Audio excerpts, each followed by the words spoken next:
बेटा अब हम गोल्गी एपरेटस के स्ट्रक्चर के बारे में बात करेंगे। देखो ये गोल्गी एपरेटस शो किया गया है इस डायग्राम में तुम्हें। सबसे पहले बात करते हैं कि ये सिस फेज और ट्रांस फेज क्या होता है। ठीक है, तो जो ट्रांस फेज है वो वाला फेज है गोल्गी एपरेटस का जो सेल मेम्ब्रेन की तरफ प्रेजेंट होता है, और सिस फेज न्यूक्लियस की तरफ प्रेजेंट है। यानी कि सेल में अगर हम यहाँ न्यूक्लियस को ड्रॉ करके और इस तरह से एक सेल बनाकर दिखाएं तो सेल की जो मेम्ब्रेन की साइड है that is trans phase and this is cis phase and this is the nucleus.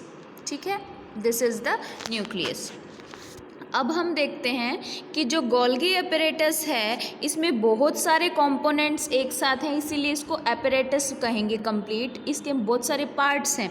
ये देखो हमारे पास ये जो ट्यूबुलर स्ट्रक्चर्स दिखाई दे रही हैं, this one, this one, this and this, ये क्या है? इनको हम सिस्टर्ने बोलते हैं। क्या कहेंगे बेटा? सिस्टर्ने। और इनके अंदर जो फ्री स्पेस प्रेजेंट है उसको हम ल्यूमेन कहेंगे। ठीक है, और क्या है यहाँ पर कुछ वेसिकल्स प्रेजेंट हैं। वेसिकल क्या होते हैं? सर्कुलर स्ट्रक्चर्स हैं जिनके अंदर कोई भी ट्रांसपोर्ट मटेरियल फिलअप किया जाता है, और ये वेसिकल्स आउटसाइड द सेल और इनसाइड द सेल दोनों ही डायरेक्शन में सब्सटेंसेस का ट्रांसपोर्ट का काम करते हैं। जैसे कि सपोज करो न्यूक्लियस से आउटसाइड द सेल मेम्ब्रेन अगर कुछ ट्रांसपोर्ट करना है तो न्यूक्लियस से जाएगा यहाँ वेसिकल के अंदर। ठीक है, वेसिकल से नेक्स्ट वेसिकल में, और यहाँ से होता हुआ आउटसाइड द सेल मूव करेगा। ठीक है, इसी तरह से या इस तरह के वेसिकल्स को हम सिक्रेटरी वेसिकल्स बोलते हैं। लेकिन अगर कोई सब्सटेंस इनसाइड ट्रांसपोर्ट करना है तो यहाँ से आएगा। ठीक है, और ये इनकमिंग ट्रांसपोर्ट वेसिकल्स के थ्रू मूव करता हुआ कहाँ तक? न्यूक्लियस तक पहुँच जाएगा। तो हमारे पास ये जो वेसिकल्स हैं ये दोनों डायरेक्शन में सब्सटेंसेस के ट्रांसपोर्ट के लिए रिस्पॉन्सिबल हैं। इसीलिए गोल्गी एपरेटस को पैकेजिंग डिपार्टमेंट भी कहते हैं सेल का। यानी कि ये क्या करता है? शुगर्स को मॉडिफाई करता है। ठीक है, फंक्शंस क्या है इसके? शुगर्स को मॉडिफाई करेगा, और जो सब्सटेंसेस हैं उनका inside and outside the cell transport करेगा। इसलिए इसको packaging and distribution department of the cell भी कहा जाता है। ठीक है बेटा, तो so this is the Golgi apparatus. Functions of Golgi apparatus are, main function बेटा इसका सिक्रेटरी है, यानी कि सब्सटेंसेस को सिक्रेट करता है। ये सिक्रेट करता है, सब्सटेंसेस को मॉडिफाई करता है और उनको पैक करता है। यानी कि सेल ने जो भी बायोकेमिकल्स प्रोड्यूस किए उनका सिक्रीशन, मॉडिफिकेशन और पैकेजिंग का काम गोल्गी एपरेटस करता है। और ये वैक्यूल्स का प्रोडक्शन भी करेगा। यानी कि जब वेसिकल्स अपने आउटसाइड मेम्ब्रेन फॉर्म कर लेंगे तो वो वैक्यूल्स बन जाएंगे। ठीक है, उसके बाद है it is involve in the synthesis of cell wall, plasma membrane and lysosomes. तो ये फंक्शंस हैं। अब बात करते हैं माइटोकॉन्ड्रिया के बारे में। माइटोकॉन्ड्रिया एक ट्यूब लाइक ऑर्गेनेली है जो एटीपी का फॉर्मेशन करते हैं, यानी कि एडेनोसिन ट्राइफॉस्फेट। ये एनर्जी की यूनिट है हमारी बॉडी में जो हमें डिफरेंट केमिकल एक्टिविटीज़ परफॉर्म करने के लिए एनर्जी करेंसी प्रोवाइड करती है। ठीक है, this is the structure of mitochondria beta. It is called as powerhouse of the cell because it provides ATP to the body or cell to carry out various functions in the body. Okay, this is the structure of mitochondria. और इस mitochondria में you can see कि हमने ये red pen से जो show की है, this is the outer membrane. ठीक है, ऑफ माइटोकॉन्ड्रिया। और जो ब्लू पेन से हमने शो किया है this is the inner membrane of mitochondria. और इनर मेम्ब्रेन देखो बेटा फोल्डेड फॉर्म में प्रेजेंट है, और ये जो फोल्डिंग्स हैं these are called as cristae. और इन क्रिस्टी पे ये FOF1 पार्टिकल्स हैं। You can see these are the FOF1 particles. These particles have the role in the synthesis of ATP. ATP means adenosine triphosphate.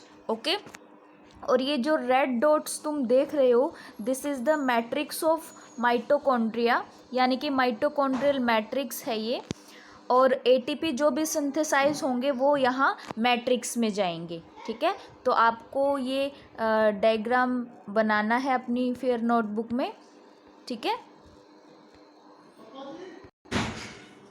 Draw this diagram in your fair notebook बेटा। Okay, this is the structure of mitochondria. और इस mitochondria में you can सी कि हमने ये red pen से जो show की है, this is the outer membrane, ठीक है, ऑफ माइटोकॉन्ड्रिया। और जो ब्लू पेन से हमने शो किया है, this is the inner membrane of mitochondria. और इनर मेम्ब्रेन देखो बेटा फोल्डेड फॉर्म में प्रेजेंट है, और ये जो फोल्डिंग्स हैं these are called as cristae. और इन क्रिस्टी पे ये FOF1 पार्टिकल्स हैं। You can see these are the FOF1 particles. These particles have the role in the synthesis of ATP। ATP means adenosine triphosphate. Okay, और ये जो red dots तुम देख रहे हो, this is the matrix of mitochondria, यानी कि mitochondrial matrix है ये। और ATP जो भी सिंथेसाइज होंगे वो यहाँ मैट्रिक्स में जाएंगे। ठीक है, तो आपको ये डायग्राम बनाना है अपनी फेयर नोटबुक में। ठीक है, draw this diagram in your fair notebook बेटा। Okay, this is the structure of lysosomes which are called as suicide bags of the cell.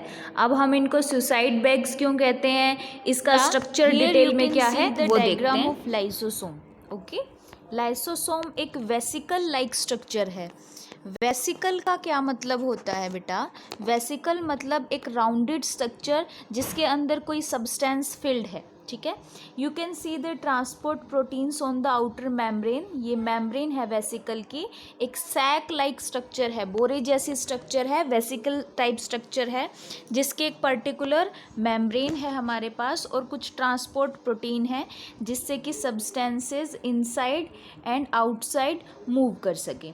ठीक है, और इसके अंदर जो ये ग्रीन बबल शो किए गए हैं, दीज आर हाइड्रोलिटिक एंजाइम्स। इन एंजाइम्स की स्पेसिफिसिटी क्या है कि ये हमेशा एसिडिक pH पे काम करते हैं। हमारे पास pH स्केल में 14 तक यूनिट्स होती हैं ना, इससे इधर 7 से लेफ़्ट साइड में जो pH रेंज होंगी वो एसिडिक pH होती हैं, और राइट साइड में 7 से होंगी वो बेसिक pH होती हैं। तो इन एंजाइम्स की स्पेसिफिसिटी है कि ये एसिडिक pH पे काम करते हैं, और लाइसोसोम्स के अंदर जो फ्लूइड प्रेजेंट है उसमें एसिडिक कंडीशंस हैं।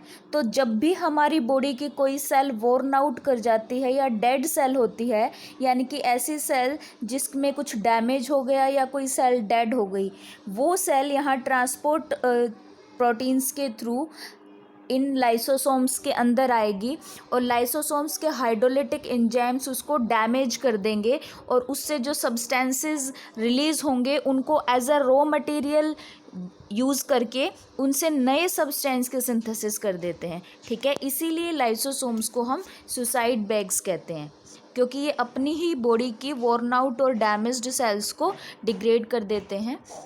दैट्स वाई इस स्लाइड पे सारा कंटेंट मिलेगा बेटा आपको कि फंक्शंस ऑफ लाइसोसोम्स अगर हम डिस्कस करें तो lysosomes serve as inter and intra, दोनों में ही यूज़ होते हैं। ये इंट्रा सेलुलर का मतलब होता है within the cell, intercellular का मतलब दो सेल्स के बीच की कोई डेब्रीज हैं जो सेल से बाहर पड़ी हैं तो उनको भी एंगल्फ कर लेते हैं। These serve as inter and both intracellular digestive system, इसलिए इनको digestive bags कहेंगे। जैसा कि हमने डिस्कस किया था कि इनके अंदर एसिडिक कंडीशंस हैं और हाइड्रोलिटिक एंजाइम्स हैं। वो एंजाइम्स जो हैं वॉर्न आउट और पुअरली वर्किंग सेलुलर ऑर्गेनेल्स को डाइजेस्ट कर देते हैं। देखो second point, lysosomes also remove the worn out मतलब जो डिस्टॉर्ट हो गई हैं, एंड पुअरली वर्किंग, अगर किसी सेल ऑर्गेनेल की एफिशिएंसी कम है तो उसको डाइजेस्ट करके एक नई बना लेते हैं। ठीक है, बाय।